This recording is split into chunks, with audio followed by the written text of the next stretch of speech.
quero ler e meditar com os irmãos uma carta que eu recebi há muito tempo. E há muito mais tempo essa carta foi escrita. As cartas sempre foram importantes na comunicação entre as pessoas, entre os indivíduos, entre os familiares, entre os povos, entre as nações todas. Sempre foram usadas cartas. Há um outro termo também que é equivalente à carta, que é o termo missiva, que vem do latim. É um termo mais técnico, mais comercial, talvez, correspondente entre as empresas. Envio dessa missiva para comunicar tal e tal, né? Ou então até um certo toque romântico, né? A você que tanto quero bem, esta missiva serve para expressar meus sentimentos e tal, né? Então esse é outro termo que é usado em substituição ao termo que nós costumeiramente usamos como carta. E também tem outro termo que é usado, é o termo epístola. Se vocês observarem, em todas as cartas do Novo Testamento, está escrito lá, epístola aos Romanos, epístolas aos Coríntios, epístola aos Gálatas, né? Então é um termo mais eclesiástico, mais no meio religioso. Então as cartas sempre foram usadas, desde que a escrita foi descoberta, então passaram-se a escrever cartas, né? Comunicações. E muitos materiais foram usados ao longo do tempo para se escrever essas cartas. Um desses materiais foi o papiro. O papiro era aquele capinzão alto e grosso que tinha, principalmente ali nas regiões do Egito, onde se tirava a sua casca e ali se poderia escrever, então, correspondências e comunicados. Depois passou-se a usar o papiro. Aliás, depois do papiro, o pergaminho. O pergaminho já era escrito assim em peles de animais, principalmente peles de cabras. E foi muito usado também para fazer escritas. Era um material mais durável, né? Embora um pouco mais oneroso, um pouco mais caro, mas também foi muito usado o pergaminho. Ele tem esse nome porque originou-se lá no reino de Pérgamo, na Ásia Menor. Passou-se a usar então, e foi muito útil para preservar escritos, né, e comunicações. Também lá na região da Babilônia, do extremo oriente lá, usava-se também aquelas tabuinhas de argila, de barro, né?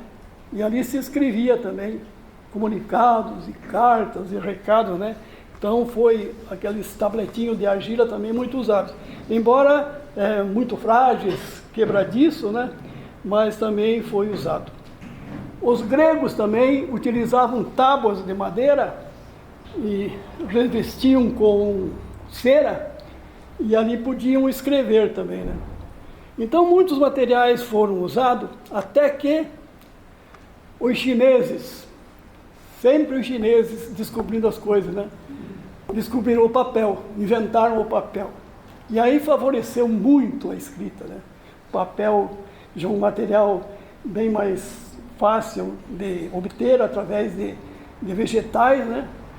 E o papel então serviu muito para estender a comunicação, né, universalmente. E mais tarde ainda apareceu a imprensa. Foi inventada a imprensa e permitiu então que não fosse só manuscritos, mas também material impresso servisse para comunicação entre as pessoas, entre os povos, né? Tudo ia bem, né? Excelente, até que surgiu o telefone. Quando surgiu o telefone, então, a comunicação se tornou mais imediata, né? Embora fosse meio precário o telefone antigamente, demorava-se para conseguir uma ligação, né? Mas enfim ele já permitiu comunicação mais imediata, né? Mais rápida entre as pessoas.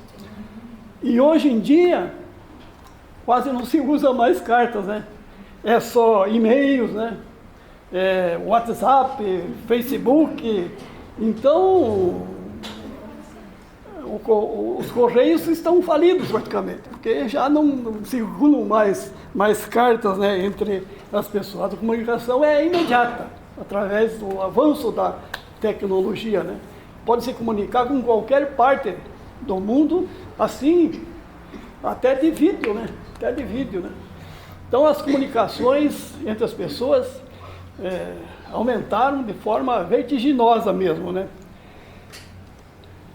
Se eu perguntar aqui, quem escreveu cartas, quem recebeu cartas? Acho que só a geração antiga mesmo, né? A geração nova, né? Poucos aqui escreveram cartas e receberam cartas. Só para os irmãos terem uma ideia, eu escrevi muitas cartas e recebi muitas cartas. Eu namorei a Marli por carta. Eu trabalhava aqui no norte do Paraná e ela morava lá em Santa Catarina, né? E demorávamos para nos encontrar meses, né? 2, 3 meses. Enquanto isso, onde se teria era carta que ia, carta que vinha, né? E depois noivamos e continuamos o nosso noivado por carta. Carta que vinha, carta que vinha. Demos um cansaço nos carteiros. Mas foram quase 5 anos de carta, escrevendo carta para cá e para lá, né? E carta entre os familiares, né? Muito. Quando eu mudei para Paranaguá, minha mãe, então, chorosa, toda semana mandava uma cartinha lá, eu respondia para ela, né? E meus familiares, meus irmãos, sempre me comuniquei com carta. E um dos mais queridos irmãos que eu mais me comuniquei foi o primo do pastor Luiz aqui, o pastor Oscar Pugsley. Ele começou o seu ministério conosco lá em Ponta Grossa e fizemos muita amizade, era um irmão mesmo. E depois, quando mudei para Paranaguá, consegui que ele fosse para lá também, pastorear a igreja de Paranaguá. E depois de lá ele foi para Telêmaco Borba, foi pastorear a igreja de Telêmaco Borba. Ele não esquecia da nossa igreja e de nós mesmos, né? E escrevia sempre para nós. E eu respondia ao pastor Oscar. Então tivemos uma intensa correspondência. E outras tantas cartas que a gente fez uso, né? Era uma sensação, né, emotiva, né? Receber aquele envelope fechado, abrir a carta e ver o que dizia, né? Mas então, a Bíblia contém muitas cartas. Os apóstolos usaram muito o método de cartas. O apóstolo Paulo, principalmente, ele era itinerante, viajava muito, e lá onde ele chegava, ele escrevia para as igrejas que tinha deixado para trás, as igrejas que ele pretendia visitar, né? Então foi um excelente utilitário de cartas ao apóstolo Paulo, e outros apóstolos também, né? Pedro, João, né? Então foi um instrumento muito útil, as cartas para as pessoas, né? Jesus escreveu cartas? O que vocês me dizem? Lembram? Jesus mandou escrever, lá no Apocalipse. Tem quantas cartas lá que Jesus mandou escrever? Né? Também Jesus usou o método de cartas. Então, diz aí que é um método muito importante, né? O escrever cartas. E a carta que eu me refiro de hoje é a carta de Judas. Vamos lá. Carta de Judas, loguinho antes do Apocalipse, temos lá a carta de Judas.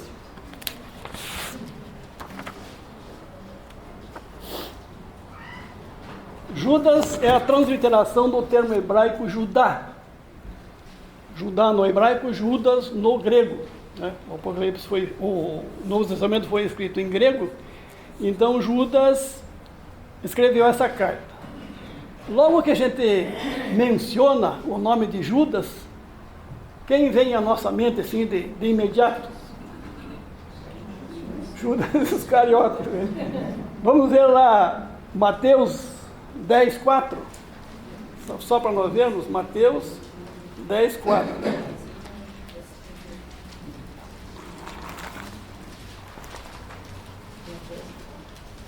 Deixa eu achar aqui. Se alguém achar e quiser ler, poderá fazer. 10. Simão Zelote e Judas Iscariotes, que foi quem o traiu. Judas Iscariotes, a quem traiu Jesus. Então, nós conhecemos a história de Judas Iscariotes. Ele traiu Jesus e logo após a crucificação de Jesus, ele teve remorsos e foi, e diz-nos a Bíblia que ele suicidou-se. Então logo, não foi Judas Iscariotes que escreveu essa carta que vamos ler hoje, examinar hoje. Mas tem outro Judas. Vamos ver Lucas 6,16. Lucas 6,16.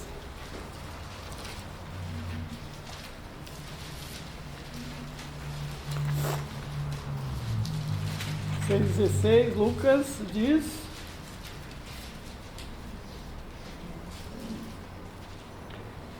Judas, filho de Tiago, e Judas Iscariotes. Tem dois Judas aqui. Então o Iscariotes que nós já vimos, que não escreveu carta, e o Judas, filho de Tiago.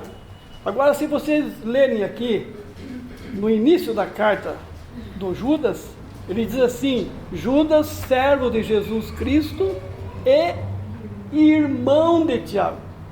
Irmão. Então, esse Judas aqui, filho de Tiago, não foi quem escreveu essa carta. Não foi. Ele é filho de Tiago e não irmão de Tiago. Vamos ver um outro Lucas, Atos 5,37. Aliás, um outro Judas, Atos 5,37. Atos 5,37.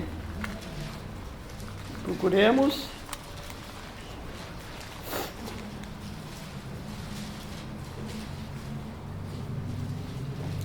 Depois desse, depois do citado anteriormente, levantou-se Judas, o Galileu, nos dias do recenseamento, e levou muitos consigo, e este pereceu, e todos quantos lhe obedeciam foram dispersos. Esse Judas aqui morreu, pereceu. Ele foi um revoltoso, depois de Teudas, que iniciou uma rebelião, e esse Judas, mas ele pereceu. Portanto, não foi ele que escreveu essa carta aqui. Um outro Judas, Atos 9:11. Atos 9:11, um outro Judas que a Bíblia menciona, no Novo Testamento menciona. Vejamos, Atos 9:11.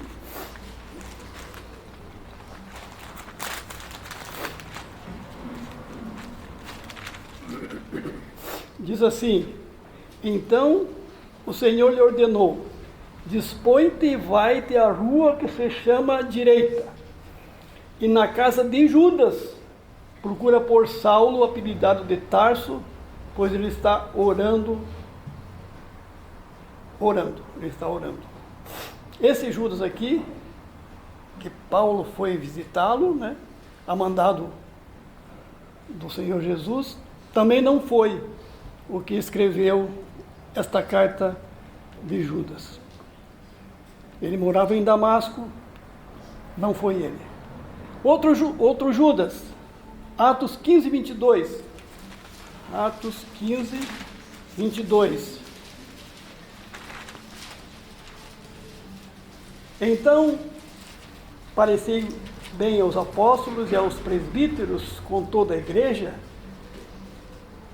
tendo elegido homens dentre eles, enviaram juntamente com Paulo em Antioquia, foram Judas, chamado Barsabás. Judas Barsabás. Também esse Judas Barsabás não foi o que escreveu esta carta. Mas então, quem foi esse Judas? Vamos ver Mateus 13:55. Mateus 13:55. Mateus 13:55. Diz assim: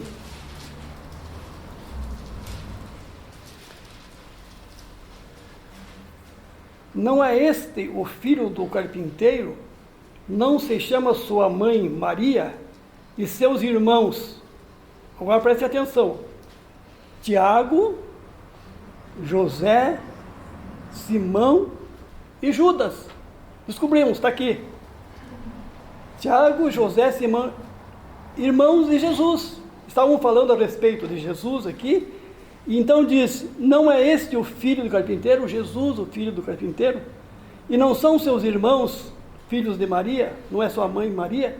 E seus irmãos Tiago, José, Simão e Judas. E a carta aqui nos diz que Judas, servo do Senhor Jesus e irmão de Tiago. Então achamos o Judas que escreveu a carta, irmão de Jesus, irmão de Tiago e irmão de Jesus.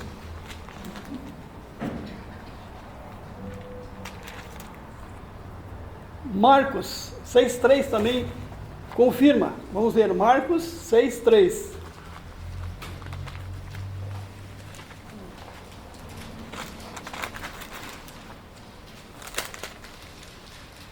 Não é este o carpinteiro, filho de Maria, irmão de Tiago, José, Judas e Simão? Confirmado então, este Tiago que é irmão do Judas e irmão de Jesus, é o que escreveu a carta que nós vamos então comentar de agora em diante, né? Agora, esse Judas, ele não foi discípulo de Jesus. Ele não foi apóstolo de Jesus. Vamos ver João 7,5 lá, o que diz? João 7,5.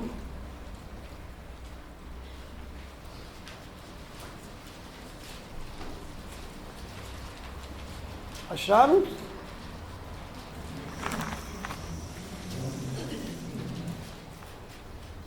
Pois nem mesmo os seus irmãos criam nele. Falando a respeito de Jesus, nem os seus irmãos criam, nem em sua companhia iam, escandalizavam a saciedade de Jesus. Certa vez, até foram prender Jesus, tirá-lo lá do meio em que ele estava pregando, para levá-lo para casa, porque estavam escandalizados, envergonhados de Jesus. Nem mesmo os seus irmãos criam nele. Judas não cria em Jesus, não andava com Jesus, não era discípulo de Jesus, mas converteu-se depois. Após a ressurreição de Jesus, ele creu que Jesus era o Cristo, o Messias, o Filho de Deus. Isso porque Jesus, após a sua ressurreição, ele apareceu a Tiago, irmão de Judas. Vejam lá 1 Coríntios 15:7.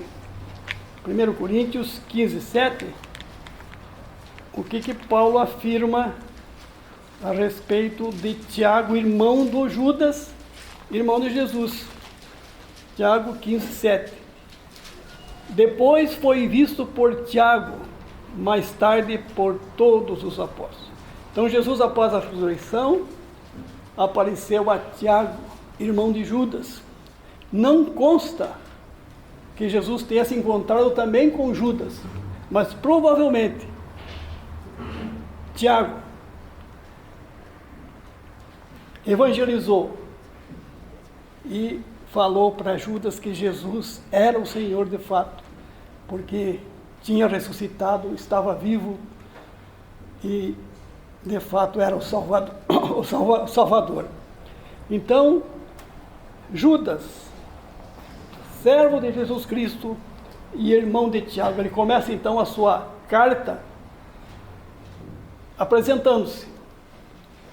E cita o nome de Tiago, porque Tiago tornou-se, depois de convertido, um dos mais expoentes líderes da igreja em Jerusalém. Era presidente do conselho da igreja em Jerusalém. E Judas, certamente, agora acompanhou Tiago também e tornou-se também um evangelista. Diz a tradição que Judas foi pregar entre os persas. Hoje é o Irã, né? E ele morreu mártir na Fenícia, naquelas regiões lá de Tiro e Sidom. Isso diz a tradição, não está escrito aqui na Bíblia. Judas, servo de Jesus Cristo e irmão de Tiago. Então, esta carta aqui, em que Judas se apresenta, ela é breve, é uma carta curta, cabe até numa página, porém, ela é incisiva e muito edificante, né? Estima-se que ele escreveu essa carta entre os anos 67 e 68 da era cristã, depois de Cristo. A carta é dirigida a quem? O que diz o texto? Aos chamados. Algumas versões talvez diga aos eleitos. Por isso que eu falei no início que eu recebi essa carta também, porque eu também sou chamado. E cada um que aqui está, a irmã, as irmãs, o irmão, as irmãs, os irmãos, também são chamados. Então essa carta, embora escrita há muito tempo, há quase 2000 anos, foi escrita para nós também, aos chamados. Ela é endereçada para nós, foi endereçada para nós. Aos chamados, e o que mais? Amados de Deus. Quando diz que nós somos chamados, quer dizer que nós somos chamados por Deus. Não foi iniciativa nossa, Ele que nos chamou. A iniciativa de convocar a salvação foi de Deus. Nós fomos chamados não por vontade própria que viemos, mas porque Deus nos chamou e nos trouxe. Então, é marcante quando ele diz assim, aos chamados. Depende, pois, da soberania de Deus. Ele é quem escolhe, Ele é quem chama. E graças a Deus nós estamos aqui, recebendo essa carta, porque ela foi endereçada a nós, àquela igreja lá no princípio, e no decorrer de todo o trânsito da igreja, e até chegar a nós aqui. Essa correspondência é atualíssima, é para nós outros que Judas escreveu. E o que mais que diz? Amados, né? Chamados, amados de Deus. Que maravilha ser amado por Deus. Nós nos enquadramos lá quando diz que Deus amou-nos a nós. Maravilha. E o que mais que diz? Guardados em Jesus Cristo. Ah, se não fora Jesus Cristo nos guardar. É Ele que nos preserva. É nele que nós perseveramos na fé.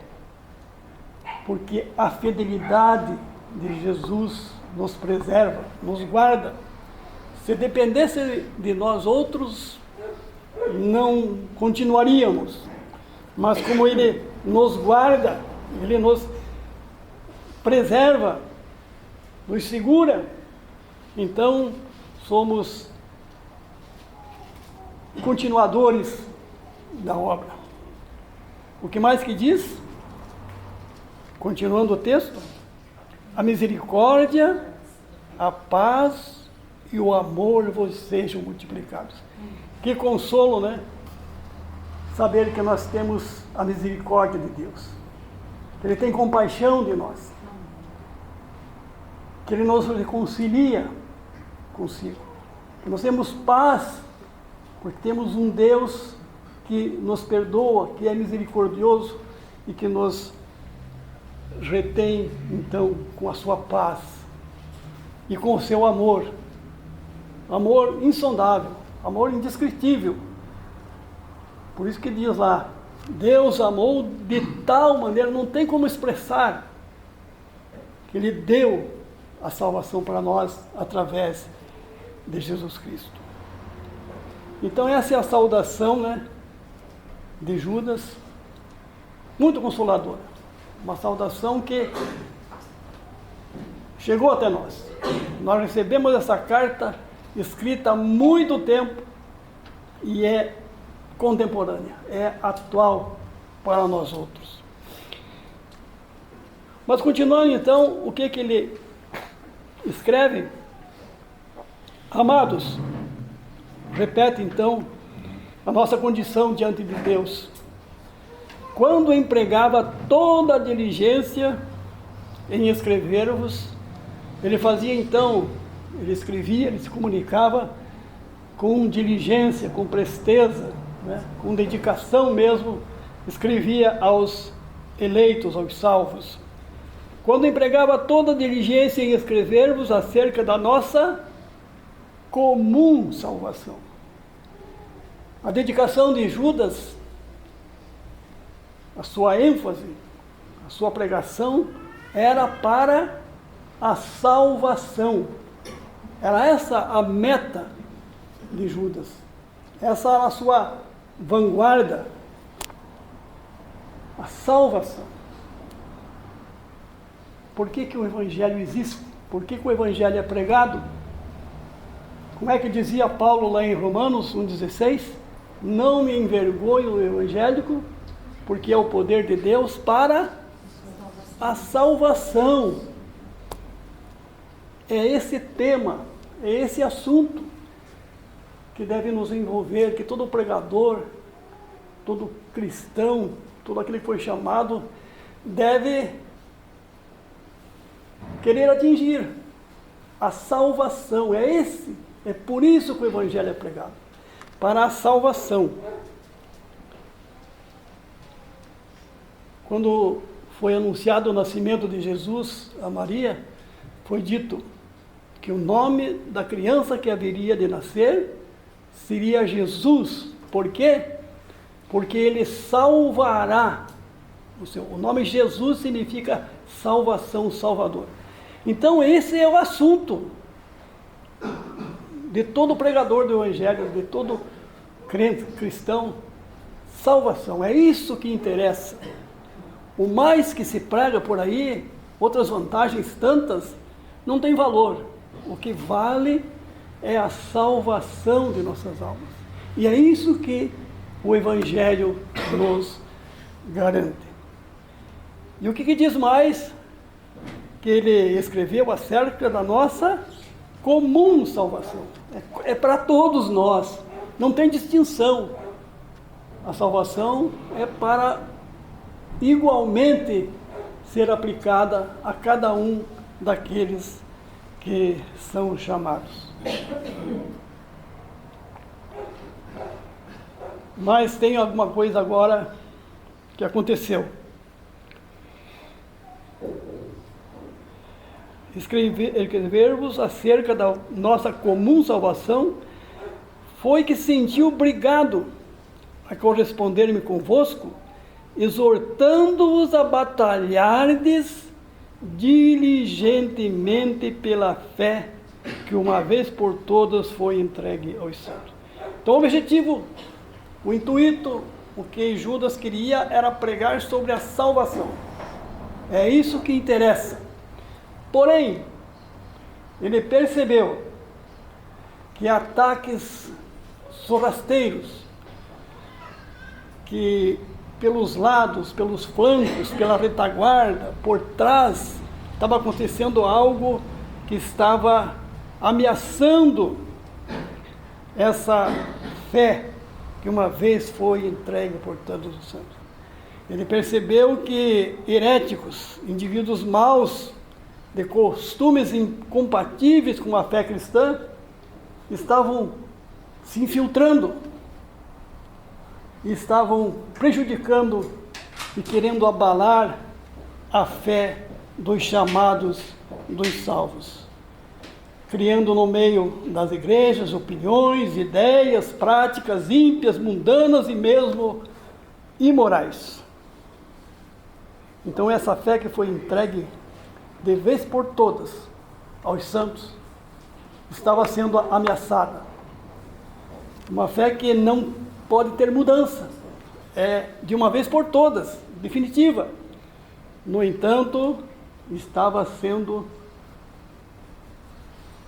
ameaçada por homens ímpios e imorais. É o que diz o versículo 4. Podem conferir. Pois certos indivíduos se introduziram com dissimulação, os quais desde muito foram antecipadamente pronunciados para esta condenação. Homens ímpios que transformam em libertinagem a graça de nosso Deus e negam o nosso único soberano e Senhor, Jesus Cristo. Era isso que estava preocupando agora Judas, as ameaças. Um grupo de pessoas, indivíduos, que diz aqui, que com dissimulação, disfarçadamente, enganando, né, estavam se introduzindo, né, e transformando em libertinagem. Não era pregando a liberdade, mas a libertinagem, distorcendo a liberdade que o crente tem em Jesus Cristo.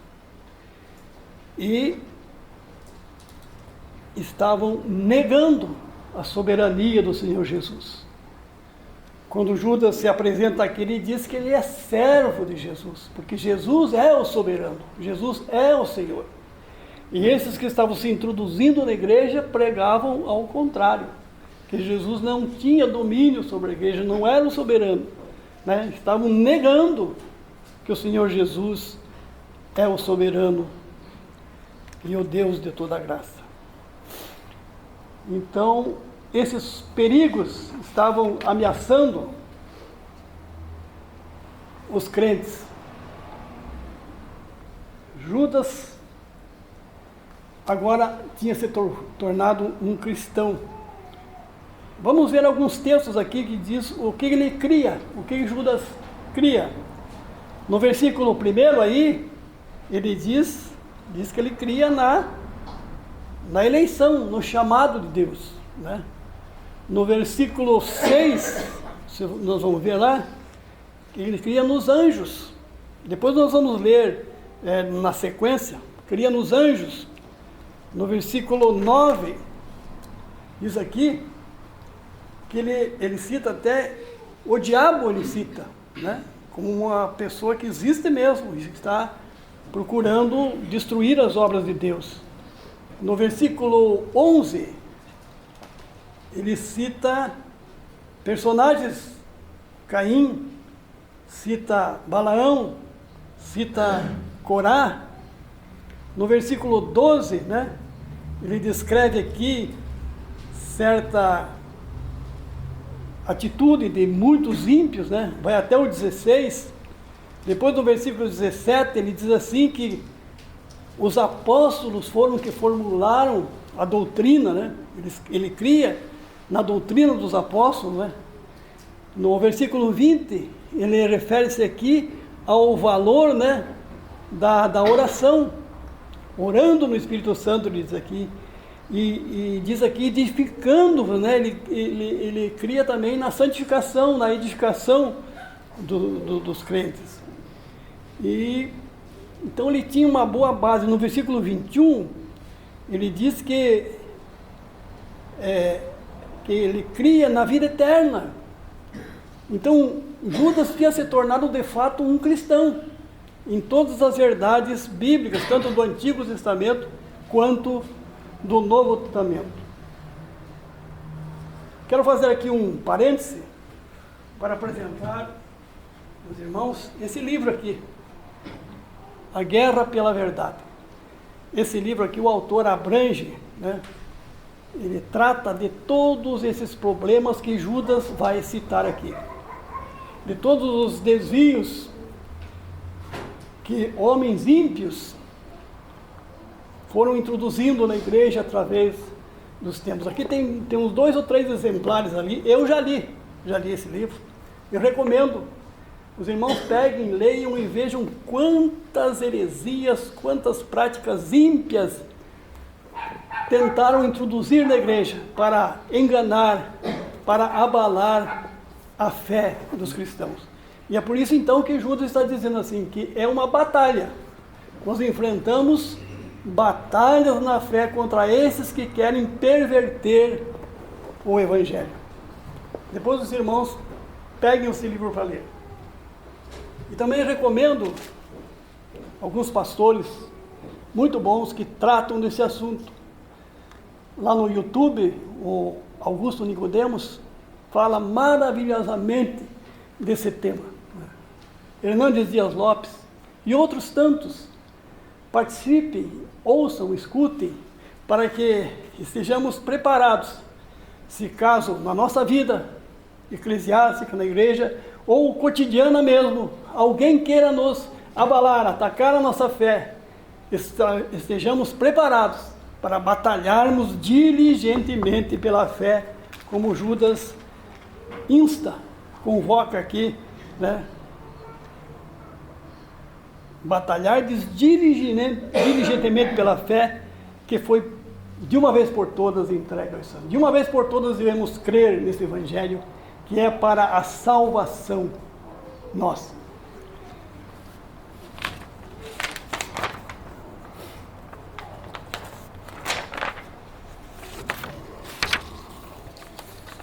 Bem, nós vamos então proceder à leitura agora na sequência e vamos destacando assim alguns pontos que nós vamos achando relevantes. A partir do versículo 5 até o 19, então o escritor Judas denuncia falsos mestres, aqueles que querem enganar a fé dos cristãos. E no versículo 5 até o versículo 7, vamos por partes, ele descreve aqui então exemplos de punição para quem tentou fazer algo assim, já lá do Antigo Testamento. Diz o versículo 5, quero, pois, lembrar-vos, embora já estejais cientes de uma vez por todas, que o Senhor, tendo libertado um povo, tirando-o da terra do Egito, destruiu depois os que não creram. Conhecida a história, né? Quando Deus tirou o povo de Israel do Egito, eles saíram e logo começaram a reclamar, logo começaram a querer voltar para o Egito, logo começaram a idolatria, aquele bezerro de ouro que fizeram para que fosse o seu guia, o seu... Então, logo de início, já houve aqueles que foram punidos pela sua desobediência. No versículo 6 ainda menciona, e os anjos que não guardaram o seu estado original, mas abandonaram os seus próprios domicílios, ele tem guardado sob trevas em algemas eternas para o juízo do grande dia. Conhecido também que os anjos se rebelaram, capitaneados por Satanás, e Deus os lançou em trevas. Como Sodoma e Gomorra, versículo 7, as cidades circunvizinhas, que havendo se entregado à prostituição como aqueles, seguindo após outra carne, são postas para exemplo do fogo eterno sobre punição. Sodoma e Gomorra também, conhecido na nossa história, de que aquele povo era extremamente imoral, praticando promiscuidade, carnalidade, e também foram destruídos. Deus não tolera essas práticas.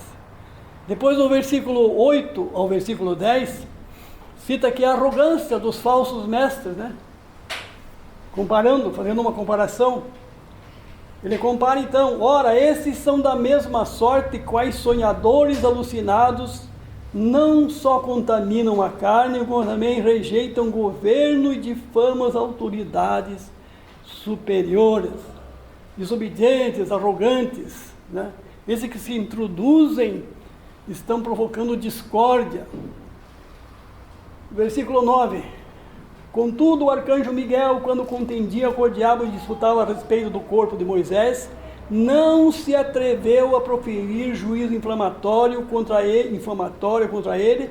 Pelo contrário, disse: o Senhor te repreenda.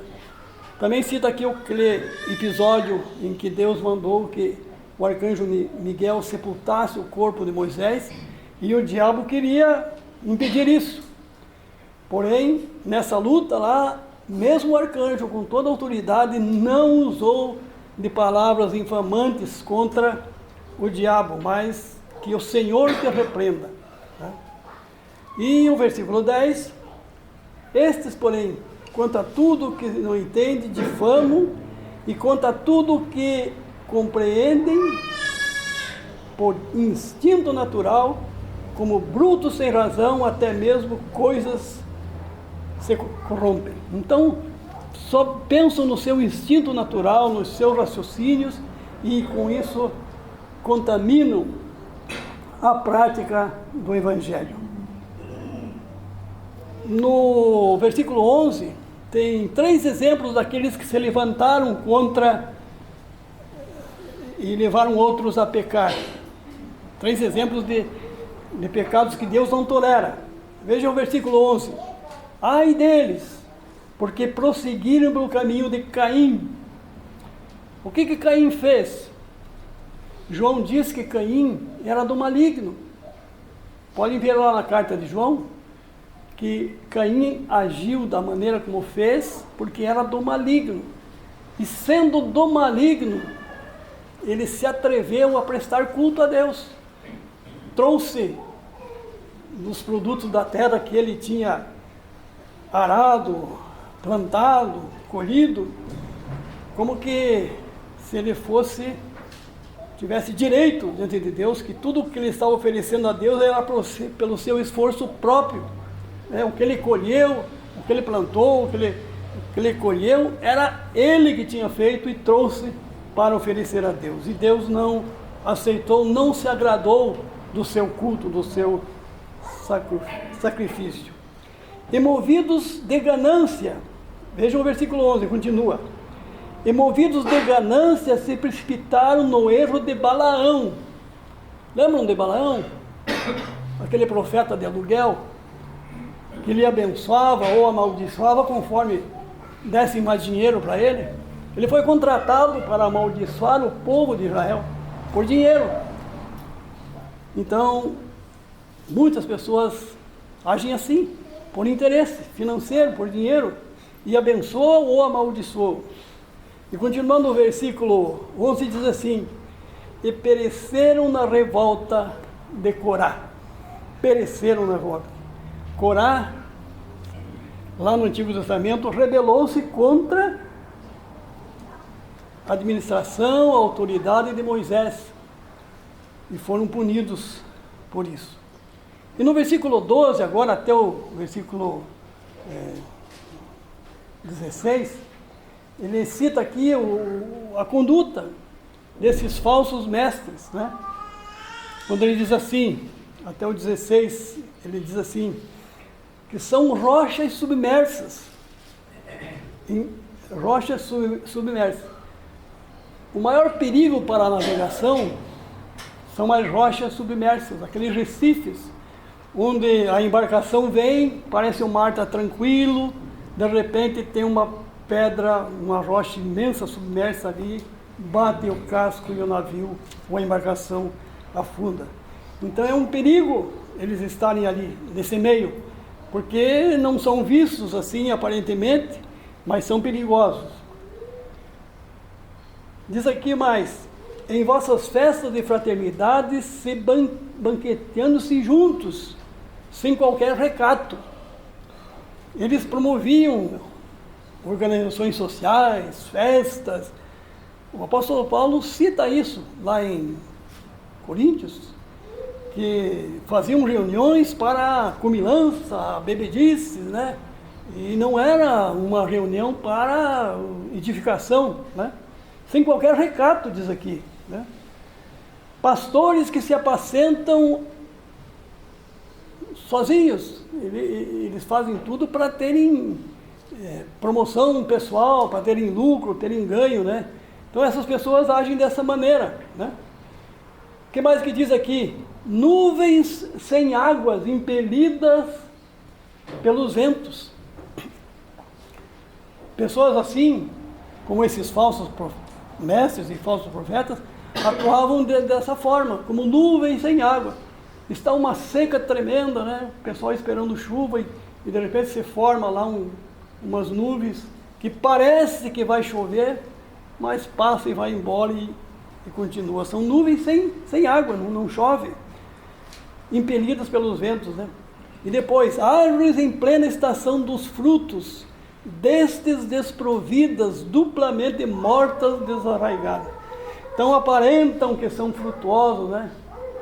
Como Jesus, certa vez, chegando numa figueira lá, parecia que tinha fruto, mas chegando perto, vazia, não tinha nada, né?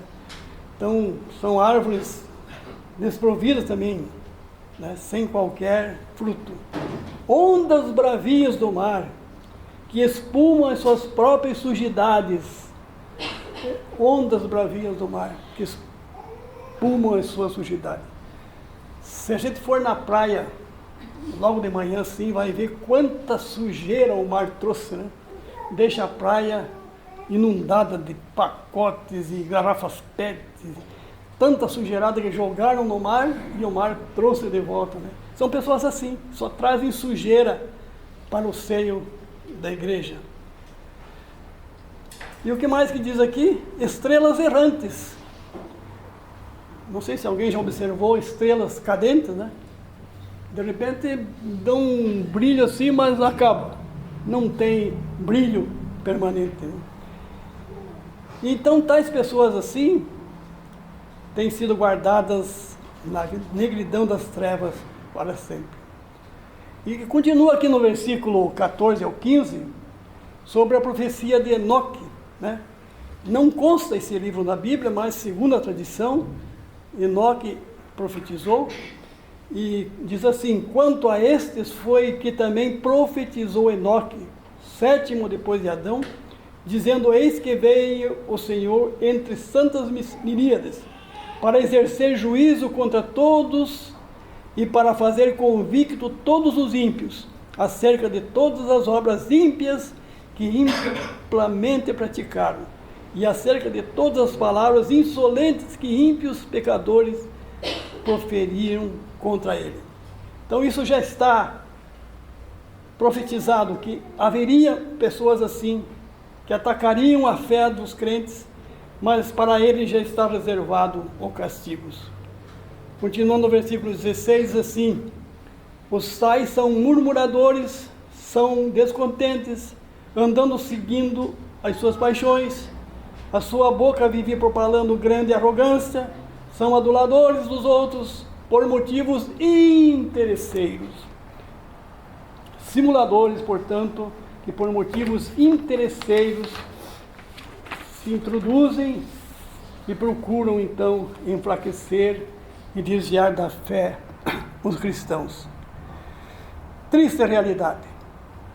O que tem acontecido com a igreja do Senhor Jesus Cristo no decorrer dos séculos, dos milênios, tanta divisão, tantos problemas, tantos escândalos, por causa de homens ímpios que querem fazer libertinagem entre os crentes e não pregar a liberdade e não se preocupar com a salvação, que deve ser o rumo, deve ser o prisma de todo pregador, de todo cristão.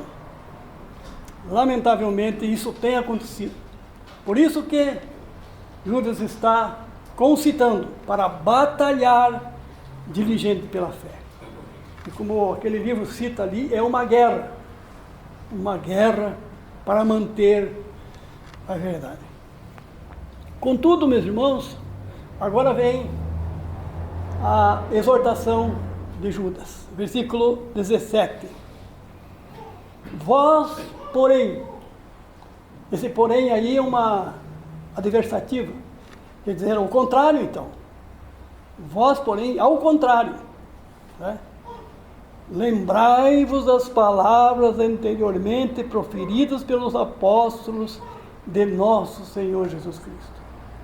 A doutrina que nós recebemos, que está aqui na Bíblia, que os apóstolos pregaram, viveram, devemos nos lembrar sempre disso. Vós, porém, não façam o que esses ímpios querem introduzir, querem fazer. Vós, porém, lembrai-vos das palavras anteriormente proferidas pelos apóstolos de nosso Senhor Jesus Cristo, os quais vos diziam, eles preveniram, no último tempo haverá escarnecedores, andando segundo as suas ímpias paixões.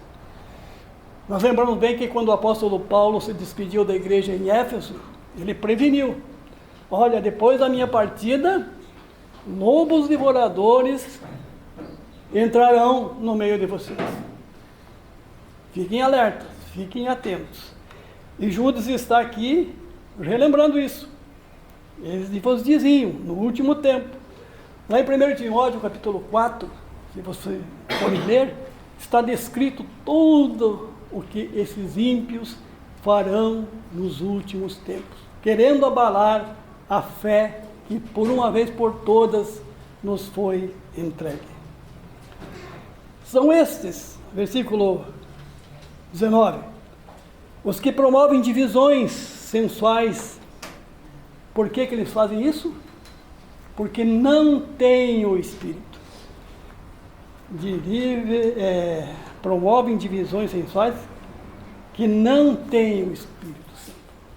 Portanto, são ímpios, não têm a piedade, não são habitados pelo Espírito Santo de Deus, o Espírito Santo de Deus, como são os chamados. E continua o versículo 20, contrastando então com a atitude desses promotores de discórdia. Vós, porém, amados, edificando-os na vossa fé santífica, edificando-os, santificando-se cada vez mais, procurando cada vez mais submeter-se ao senhorio do Senhor Jesus Cristo, né? E orando no Espírito Santo, perseverantes na oração, confiando na direção do Espírito Santo. Guardai-vos no amor de Deus. Nós falamos no início aqui que nós somos guardados pelo amor de Deus. E continuemos assim, guardando-nos no amor de Deus, esperando a misericórdia de nosso Senhor Jesus Cristo para a vida eterna. É isso que é importante.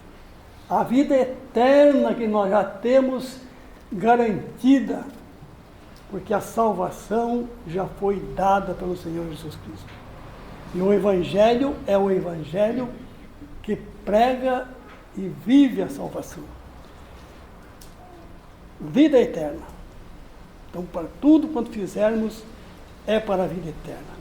E o versículo 22 nos concita a sermos evangelistas também. E compadecei-vos de alguns que estão na dúvida. Ajudemo-nos uns aos outros. Se alguém está desmoronando na sua fé devido a atitudes desses homens ímpios e líderes falsos, nós temos que ajudar. Compadecei-vos de alguns que estão na dúvida.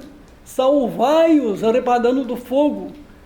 Quanto a outros, serem também compassivos em temor, detestando até roupa contaminada pela carne.